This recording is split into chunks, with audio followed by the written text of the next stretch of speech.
All right, let's talk about building something. Well, something absolutely essential, something foundational.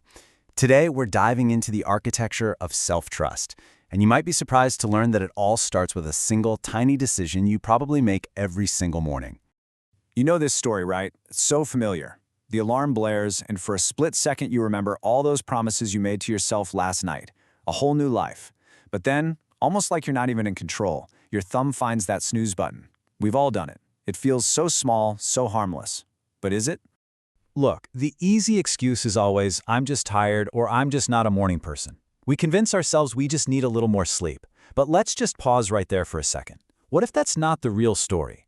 What if that simple tap of the snooze button is actually a symptom of something way, way deeper?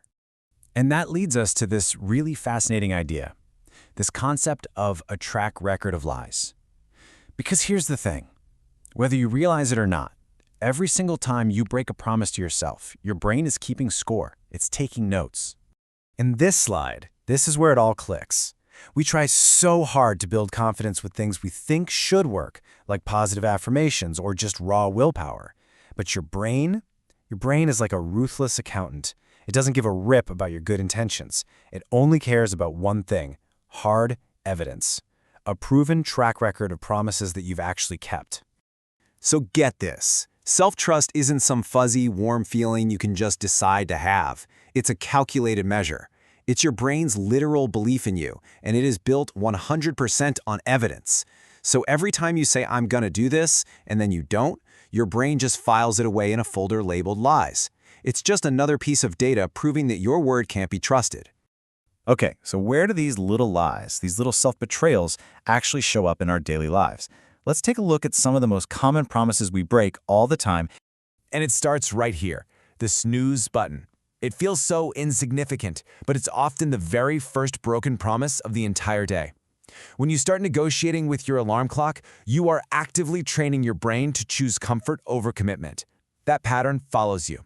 The real fight for discipline isn't about lifting the heaviest weights. It's about winning that first battle, just getting your feet on the floor. And then there's this classic. I'll start on Monday. We tell ourselves we just need the perfect strategy, the perfect moment to begin. But let's be honest, it's just a delay tactic.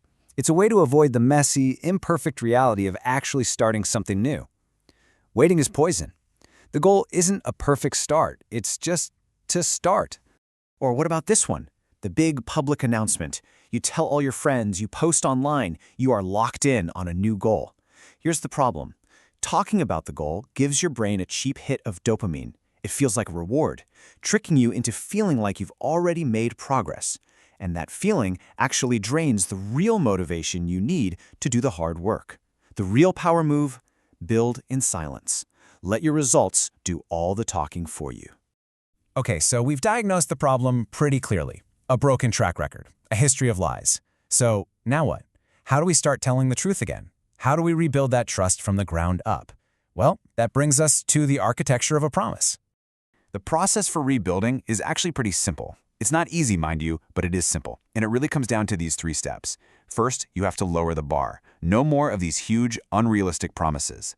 Second, you start the boring work, the small, consistent, daily habits. And third, you do it all in silence. You're building for yourself now, not for an audience. Let's dig into that second step for a minute. Starting the boring work. You know, we often dismiss little things, like making the bed, because they feel too simple to possibly matter. But these little actions are what the source calls the slowest miracles in existence. See, it's not about having a tidy room.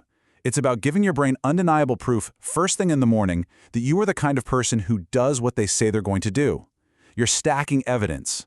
And here is a perfect, tangible example of lowering the bar. Instead of this vague promise to read more, make a promise that is almost impossible to break. Just one single page a day.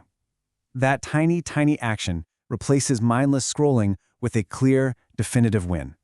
It's another brick in the wall of self-trust. It's more evidence for your brain. So, you start to do this. You lower the bar. You embrace the boring daily work. And you do it all in silence. And then something pretty amazing starts to happen. You get to this place where you don't even feel the need to announce your goals anymore, because your consistency is doing all the talking for you. And this right here, this is the payoff. This is the core metaphor of this entire idea. Your word to yourself becomes your internal structure. It's your backbone. And when it's strong, built from hundreds and hundreds of tiny, kept promises, you can stand up to anything. To challenges, to discomfort, to your own worst impulses. You just don't bend. And the wildest part is how this super internal work starts to show up on the outside. When you truly, deeply trust yourself, when your own brain finally believes you, that integrity just radiates. People can sense it. Your word suddenly has weight. You stop having to chase results because at a certain point, the results start chasing you. So let's just end on this one really powerful thought. We all have these stories we tell ourselves, right? I'm not a morning person, or I'm just a procrastinator. But they're just that, stories. The real truth is found in your actions. You are not who you think you are. You are who your habits have decided you will be. So the only question that really matters is, what track record are you building today?